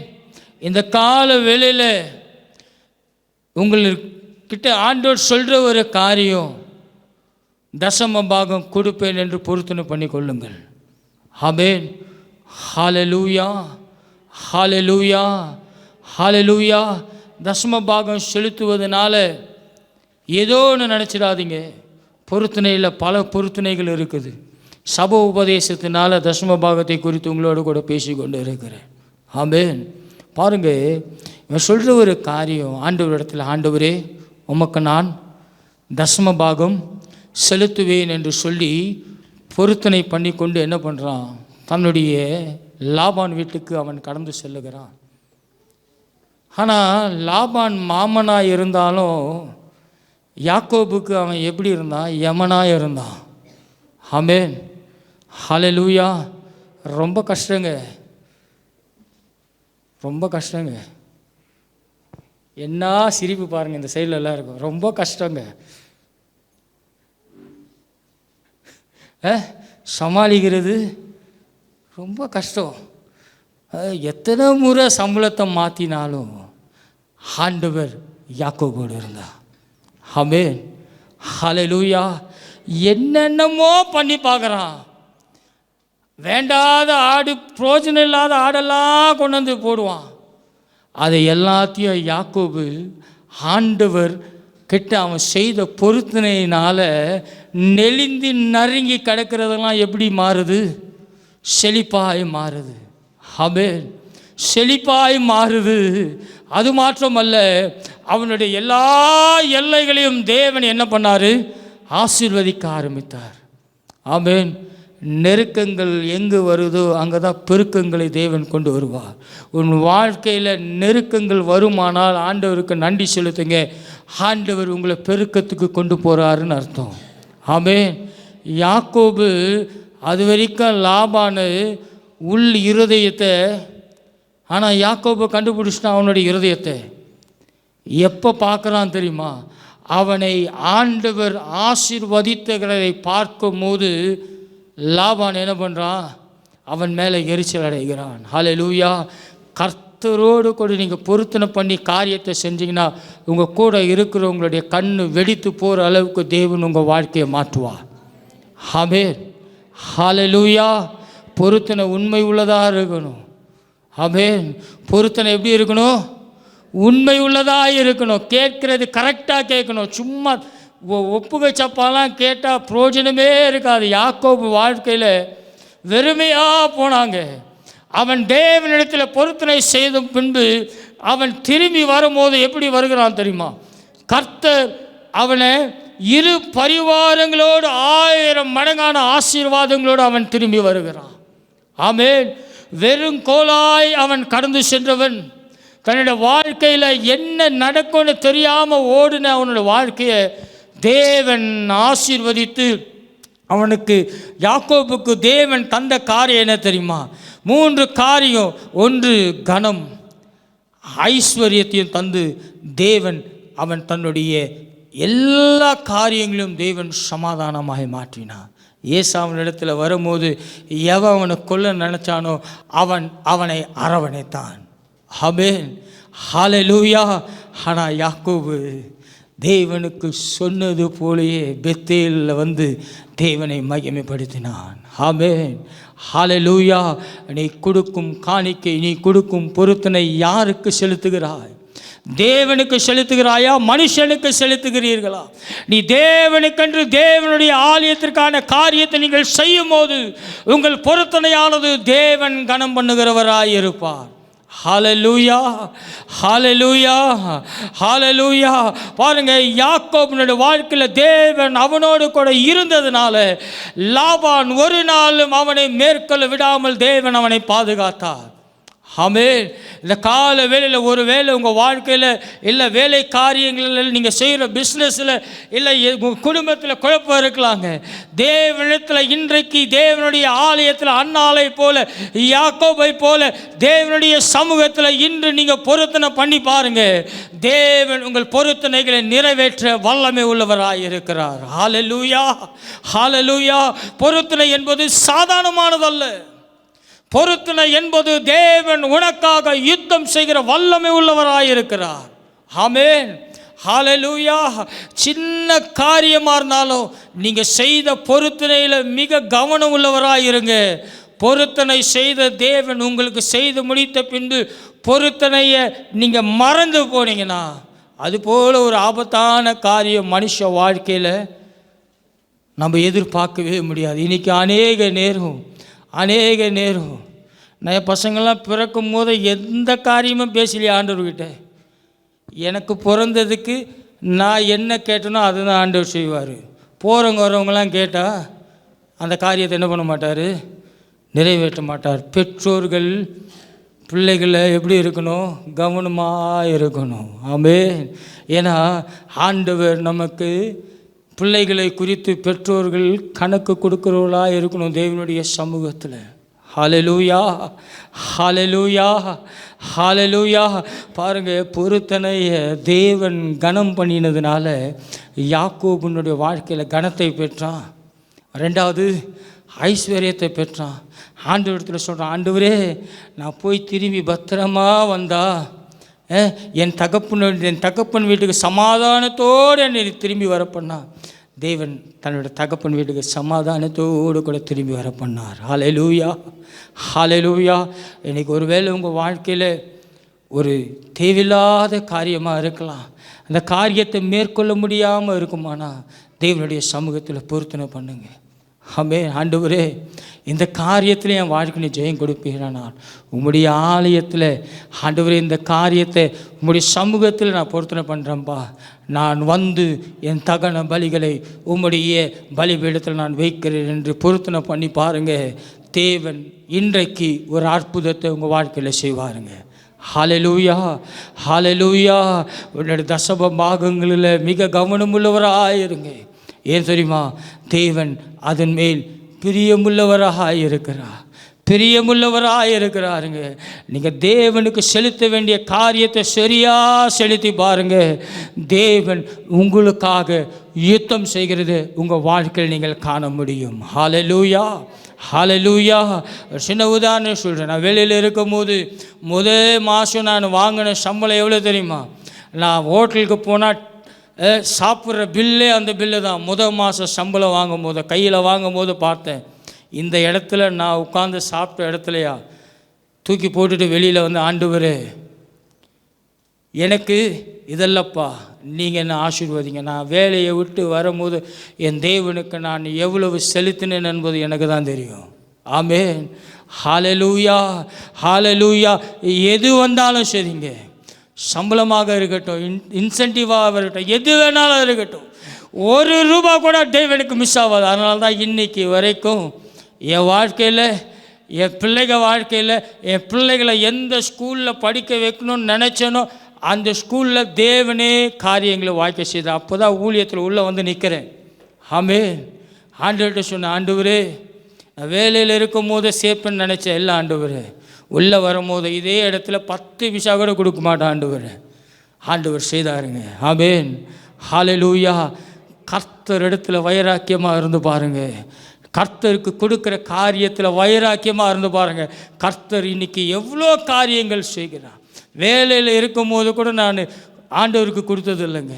ஊழியத்தில் வந்த பிறகு தேவன் கரங்களை கொடுக்க வைக்கிறவராய் தேவன் மாற்றினார். ஆமென். சந்ததி மேல் ஆண்டவர் என்ன பொழிவாருங்க? ஆசீர்வாதத்தை பொழிவார். ஆபிரகாமின் ஆசீர்வாதம் ஈசாக்குக்கு, ஈசாக்கின் ஆசீர்வாதம் யாக்கோபுக்கு என்று உன் சந்ததியை நீங்கள் ஆசீர்வதிக்கணும்னா தேவனுக்கு உங்கள் கரங்களை கொடுக்கிற கரங்களாய் மாற்றி கற்றுக்கொள்ளுங்க. ஹல்லேலூயா, ஹல்லேலூயா. ஏன்னா எங்களுக்கு தெரியும், எங்கள் பெற்றோர் தங்களுடைய இயலாமையில் கூட தேவனுடைய காரியத்தில் ஒரு நாளும் மிஸ் ஆனதே இருக்காதுங்க. தேவனுக்கு கொடுத்த பின்பு தான் அடுத்த காரியமே. அந்த பழக்கத்தை எங்கள் வாழ்க்கையில் கொண்டு வந்ததுனால இன்றைக்கு எங்கள் சந்ததியின் தேவைகளை தேவன் சந்திக்கிறவராக இருக்கிறார். ஹல்லேலூயா, ஹல்லேலூயா, ஹல்லேலூயா. பொருத்தனை என்பது சாதாரணமானது அல்ல. தேவன் பொருத்தனையை கனம் பண்ணுகிறவராக இருக்கிறார். நீங்கள் தேவனிடத்தில் பொருத்தனை பண்ணி பாருங்கள். அந்த பொருத்தனைக்குரிய காரியத்திற்கு ஏற்ற ஸ்தோத்திர பலிகளை உங்கள் நாவுகள் சொல்லி பார்க்கட்டும். அந்த காரியத்திற்கான காரியத்தை தேவன் ஆசீர்வதிக்கிறவராக இருப்பார். ஹல்லேலூயா. மூன்றாவதாக நான் சுருக்கமாய் முடிக்கிறேன். ஆபத்து காலத்திலே உன்னதமான தேவனை நீ நோக்கி கூப்பிடு, நோக்கி கூப்பிடு என்று பாருங்கள். இந்த உலகத்தில் 2 விதமான நாட்கள் உண்டு. 2 விதமான நாட்கள் எல்லா மனுஷனுக்கும் உண்டு. அந்த உலகத்தில் பிறந்த எல்லா மனுஷனுக்கும் 2 விதமான நாட்கள் உண்டு. ஒன்று பார்ப்பிலானால் மகிழ்ச்சியின் நாட்கள். 2வது காரியம் எதிர்மறையான நாட்கள், ஆபத்தான நாட்கள், இருளின் நாட்கள். எல்லா மனுஷனுக்கும் உண்டு. ஒருத்தரும் சொல்ல முடியாது என் வாழ்க்கையில் இருளே இல்லைங்க, என் வாழ்க்கையில் நான் சந்தோஷத்தை மாத்திரம் பார்த்தேன். ஒரு நாளும் ஒரு மனுஷனால் என்ன பண்ண முடியாது, இந்த உலகத்தில் சொல்லவே முடியாது. ஏதோ ஒரு இடத்துல எங்கேயாவது ஒரு காரியத்தில் எதிர்மறையான நாட்கள் மனுஷ வாழ்க்கையில் உண்டு. துக்கமே வாழ்க்கை ஃபுல்லாக இருந்த வாழ்க்கையில் பார்த்தீங்கன்னா ஏதோ ஒரு குறிப்பிட்ட நாட்கள் அவர் வாழ்க்கையில் மகிழ்ச்சியும் சந்தோஷமும் கனமும் உயர்வும் உள்ளதாக இருக்கும். ஆனால் இங்கு நாம் வாசிக்கும் போது இப்படிப்பட்ட இருளின் சூழ்நிலைகளெல்லாம் மனுஷ வாழ்க்கையில் வரும்போது தேவன் ஒவ்வொரு மனுஷன் வாழ்க்கையில் ஒவ்வொரு விதமான காரியத்தை வைத்திருக்கிறார்.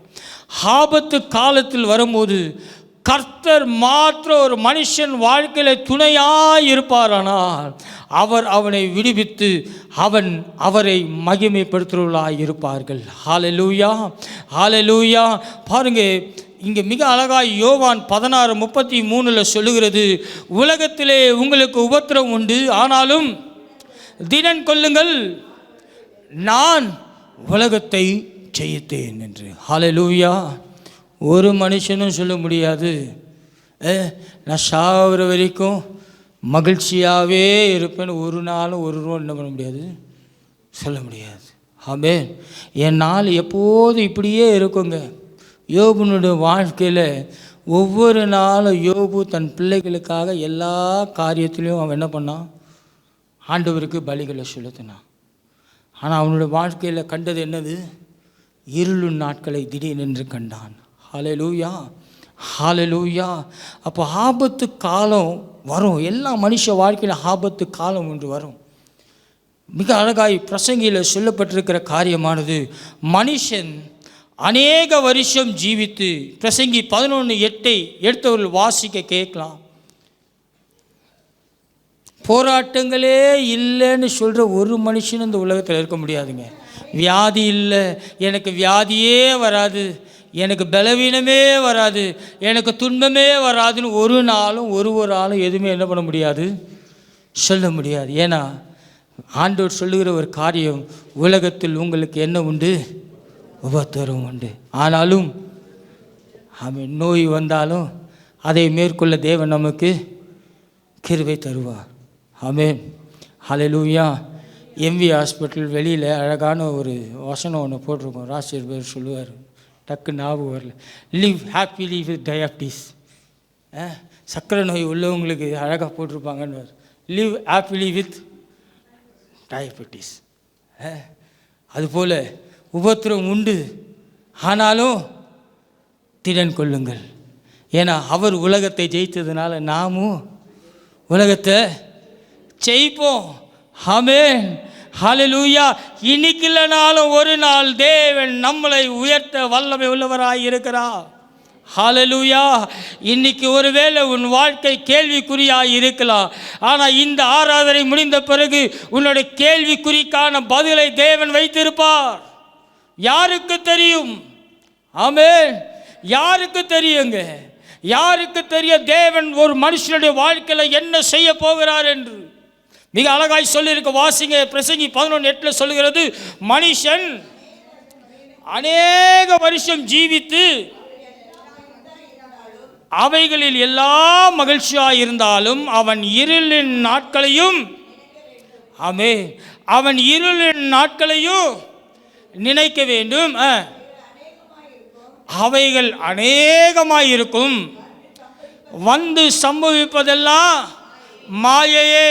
உன் வாழ்க்கையில் ஆபத்துக்கள், சூழ்நிலைகள், இருள்கள் எல்லாமே மாயை. ஆமென். ஏன்னா நம்மோடு கூட இருக்கிறவர் உலகத்தை ஜெயித்தவர். ஹல்லேலூயா. உலகத்தை ஜெயித்தவர். ஆமென். ஏன்னா அவர் நம்மளை எப்படி உள்ளவர்களாய் மாற்றி வைத்திருக்கிறாரு, பரிசுத்தம் உள்ளவர்களாய் மாற்றி வைத்திருக்கிறார். அதனால் தான் மிக சொல்லுகிறது, வேதம் சொல்லுகிற காரியமானது இருளான காரியம். ஆண்டவராக இயேசு கிறிஸ்துனுடைய வாழ்க்கையில் அவருடைய கடைசி நேரங்களில் கெத்செமனே தோட்டத்தில் ஆண்டவர் பிதாவை பார்த்து கதறுகிற ஒரு காரியம், ஆண்டவரே உமக்கு சித்தமானால் இந்த பாத்திரம் என்னை விட்டு நீங்க.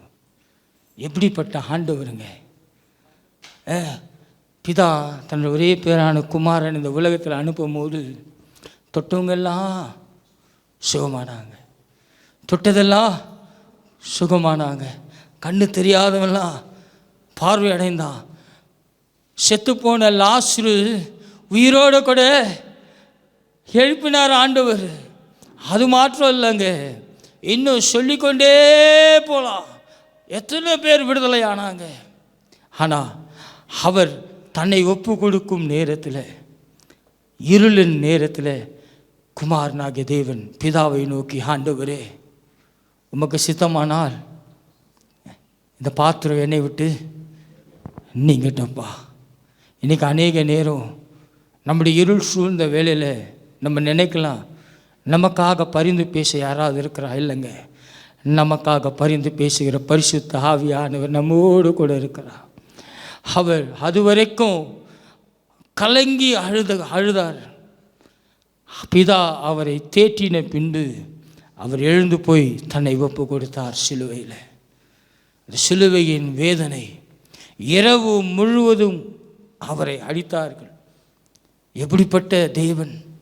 அவர் நினச்சா ஒரு அசைந்திருந்தா அந்த ரோம சாம்ராஜ்யமே என்ன பண்ணியிருக்கோம்? அழிந்திருக்கோம். ஆனால் தன்னை ஒப்பு கொடுக்க பிதா அவரை தேற்றினார். ஒருவேளை இருளின் சூழ்நிலைகளில் நீங்கள் நடந்து கொண்டு போகலாம். என் தேவனாகிய கர்த்தர் இந்த இருளை வெளிச்சமாக்க அவர் வல்லமை உள்ளவராக இருக்கிறார். இந்த சிலுவையை எடுத்துக்கொண்டு அவர் கடந்து சென்றார். அவருடைய சிரசினில் முள்முடிகள் வைக்கப்பட்டது. ராஜாவின் ஸ்தானத்தில் இருக்கிற மனுஷன் வாழ்க்கையில் சிரசில் முள்முடி, அந்த வேதனையை தாங்கினார். சிலுவையில் தன்னை ஒப்பு கொடுத்தார். அவர் கடைசியாக கதறின காரியம், பிதாவே பிதாவே என்று. இந்த கால வேளையில் கூட நம்ம நினைக்கலாம், நான் ஆண்டவரை ஏற்றுக்கொண்டு இருக்கிறேன், நான் ரட்சிக்கப்பட்டிருக்கிறேன், எனக்கே இந்த பிரச்சனை, எனக்கே இந்த இழப்பு, எனக்கே இந்த அவமானம், எனக்கே இந்த இருள். ஆண்டவர் சிலுவையில் பிதாவே பிதாவே என்று கதறினது போல நமக்காய் கதறுகிற பரிசுத்த ஆவியானவர் உங்களுக்காய் அவர் கதறுகிறவராய் இருக்கிறாருங்க. ஹல்லேலூயா, ஹல்லேலூயா, ஹல்லேலூயா, ஹல்லேலூயா, ஹல்லேலூயா, ஹல்லேலூயா, ஹல்லேலூயா. இன்று தேவன் நீ நடந்து வருகிற இருளின் வாழ்க்கையை என் தேவனாகிய கர்த்தர் வெளிச்சமாய் மாற்ற வல்லமை உள்ளவராயிருந்தார். ஹல்லேலூயா, ஹல்லேலூயா, ஹல்லேலூயா. அவர் வல்லமை உள்ளவராயிருக்கிறார். பாருங்க, ஆண்டவருடைய வாழ்க்கையில் அவர் எவ்வளோ மகிமையான தேவன், எவ்வளோ பராக்கிரமசாலியான தேவன். ஆனால் அவர் சிலுவையில் தொங்கும் போது பிதாவே பிதாவே என்று அவர் கதறுகிறார். அவர் தன்னுடைய ஆத்மா பிரியும் போது என் ஆவியுடைய கரத்தில் ஒப்பு கொடுக்கிறேன் என்று சொல்லி அவர் தன்னை ஒப்பு கொடுத்தாருங்க. அதுபோல் இந்த கால வேளையில் உங்கள் சூழ்நிலைகள், உங்கள் இருண்ட காரியங்கள், உங்கள் வேதனைகள், உங்களுடைய இழப்புகள் இன்று சிலுவை சுமந்த தேவனிடத்தில் நீங்கள் கொடுத்து பாருங்க. ஆண்டவர் 3ஆம் நாளில் உயிரோடு கூட எழும்பி அந்த பரிசுத்த ஆவியானுடைய வல்லமை இன்று உங்கள் வாழ்க்கையில் இருக்கிற இந்த இருளின் சூழ்நிலைகள், இந்த வெளிச்சமில்லாத நீங்கள் நடந்து வருகிற பாதையில் என் தேவனாகிய கர்த்தர் இயேசு ராஜா பரிசுத்த ஆவியானவர் உங்களுக்கு வெளிச்சமாக நடந்து வர தேவன் கிருபை செய்வார். நான் கண்களை மூடுவோம். பிரியமானவர்களே, தேவன் விரும்புகிற காரியம் உங்கள் பலியாகிய சோத்திர பலி. தேவனுக்கு நீங்கள் சோத்திர பலிகளிடும் போது, அந்த சோத்திர பலி தேவனுடைய சமூகத்துக்கு போகும்போது அது உன் வாழ்க்கையில் விடுதலை தரும். நீ பொருத்தனைகளை தேவனுடைய சமூகத்திற்கு கொண்டு வரும்போது அந்த பொருத்தனையை தேவன் கனம் பண்ணுகிறவராய் இருக்கிறார். தேவனுடைய சமூகத்தில் உங்களை ஒப்பு கொடுங்க. ஆண்டவரே, அந்த இயேசு ராஜா தன் காட்டி கொடுக்கும் நேரத்தில் பிதாவினிடத்தில் பிதாவே பிதாவே என்று அவர் கதறினார். சிலுவையில் அவர் கைகள் ஆணிகள் அடிக்கப்பட்டது, கால்கள் ஆணிகள் அடிக்கப்பட்டது. அந்த வேதனை உங்களுக்காக தான், உங்களுடைய வாழ்க்கைக்காக தாங்க அவர் ஆணிகள் அடிக்கப்பட்டார். இந்த கால வேளையில கூட உங்களுக்காக பரிந்து பேசுகிற பரிசுத்த ஆவியானவர் உங்கள் சிறையிருப்பை மாற்ற வல்லமை உள்ளவராயிருக்கிறார். ஒப்பு கொடுங்க. ஆண்டவரே, இந்த இருளை தாண்டி எனக்கு கிருபை செய்யப்பான்னு கேளுங்க. அன்று பிதா தேற்றினது போல இன்று குமாரனாகிய தேவன் பரிசுத்த ஆவியானவர் உங்கள் தேற்று உங்கள் அருகாமையில் நின்று கொண்டே இருக்கும். அந்த கெத்செமனே தோட்டத்தில் அவர் கதறி அழுத காரியங்கள் இன்று உங்கள் கண்ணீரின் உங்கள் இரவில் நீங்கள் வடிக்கிற கண்ணீரை காண்பதற்கு மனுஷர்கள் இல்லாமல் போலாங்க.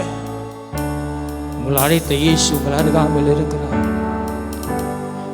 இருள் சூழ்ந்த லோகத்தில் இமை பொழுதும் காமல், இருள் சூழ்ந்த லோகத்தில் இமை பொழுதும் தூங்காமல் கண்மணி போல என்னை கர்த்தரேசு காத்தாரே. கானங்களால் நிறைந்து காலமெல்லாம் பாடுவே. அஞ்சீரே அஞ்சீரே, மனுஷனை நம்புவதை பார்க்கிலும் என்னோடு கர்த்தர் பேரில் பற்றுதலாயிருக்கிற மனுஷன் நலம். அஞ்சீரே என்னோடு இருப்பதா மரண பள்ளத்தாக்கு நான் நடந்த வேளைகளில் மரண பள்ளத்தாக்கு நான் நடந்த வேளைகளில் கர்த்தரே என்னோடு இருந்து